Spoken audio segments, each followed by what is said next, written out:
Hello, this is Dan, and what this is a video update to my mentees. This is something I'm going to start and see if I can't do this. Probably not weekly, no promise of a timeline, but at least a couple times in between our meetings that are every 4 to 6 weeks. Simple agenda. I'm going to start out with tip of the day.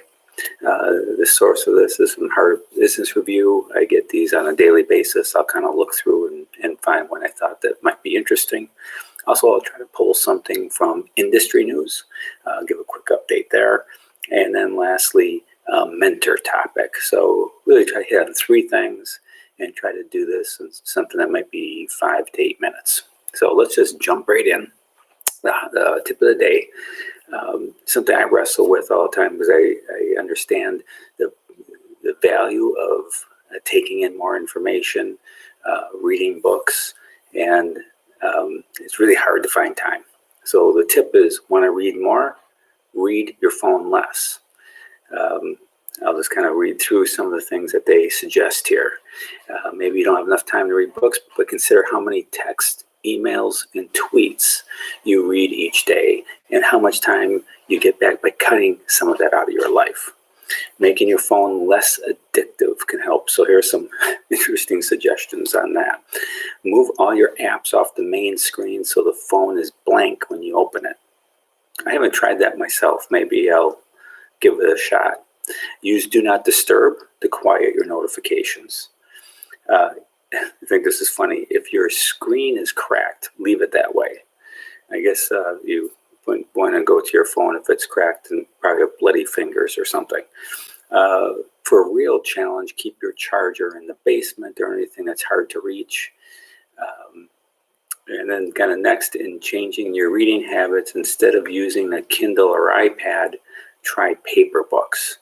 Because if you're on the Kindle, iPad, you're getting notifications, you're getting text messages that interrupt that. Paper, you don't have to deal with that, especially if your charger is in the basement at the time you're reading. Unless, of course, you're reading in the basement, I guess.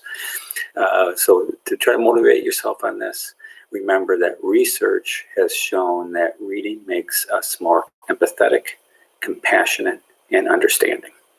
So maybe take 1 or 2 of those suggestions and see if that can help. I'm going to try to do the same. Industry news. Yesterday, article came up from California. The Public Service Commission there made a decision on the future of carbon-free generation. That in itself isn't big news. California's been going down that path. But one of the biggest takeaways here is the impact of a new type of organization that's blossoming in California, which is called community choice aggregators. So customers can go with these kind of community, like St. Marin or Marin County is one of the first and more successful ones.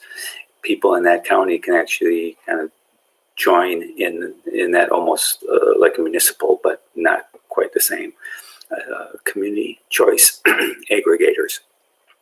And that they will be responsible for 10 of the 12 gigawatts of carbon-free generation in California needs by 2030. So huge impact, potentially, how the role of CCAs will play in California. And this could be a trend that we may see in other areas across the country over the next decade. But I thought that was interesting. That was from Green Tech Media, if you want to look that one up. The last one is the mentor topic is in our session number 1, right? We talked about culture index and how your personality kind of plays the role in how you just approach work every day. And how everyone is a little bit different on that. And it's important to understand how different people are motivated and how they approach and do what they do. But most importantly, it's kind of that self-awareness so that you understand your own strengths and weaknesses and do that introspection that can help you be more successful in the future. The thing is, with the culture index, it's kind of relying on someone else to kind of, do your reading, like I'm some kind of psychic or fortune teller. And it doesn't give you an opportunity to really go out and explore the pattern that your culture index is.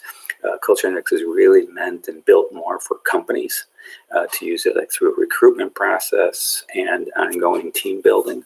But it always kind of needs that central figure. I did some research and found a tool I think I want to bring into my mentoring sessions because it allows you to do more research on your own kind of personality. It's called 16 Personalities, and it's very similar to the Culture Index's 18 Patterns. The website is 16personalities.com. I will send a link out or include it in the notes of this video. There are 16 that category. You go through a questionnaire that's probably 10-15 minutes long, a little more involved in the culture index, but not too bad. And you get put into one of the 16 kind of categories, and then you can explore that. There's a report that's over 200 pages long. They even have discussion boards for you to talk to others, about your patterns and personalities and stories. So it's really a lot of ongoing things you can do. In fact, they have hundreds of surveys.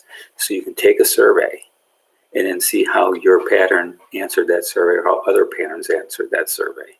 So a lot of exploration is available. So I would suggest, giving it a shot, going through the questionnaire and then kind of being able to explore when you have time. There's 4 main categories. There's analyst. I'll give you the 4 that fit under the analyst. It's called architect, a logician, commander, and debater. Then there are diplomats, and those consist of an advocate, a mediator, a protagonist, a campaigner. I'm actually a mediator. Then there's the sentinels, the logician, defender, executive, and counsel.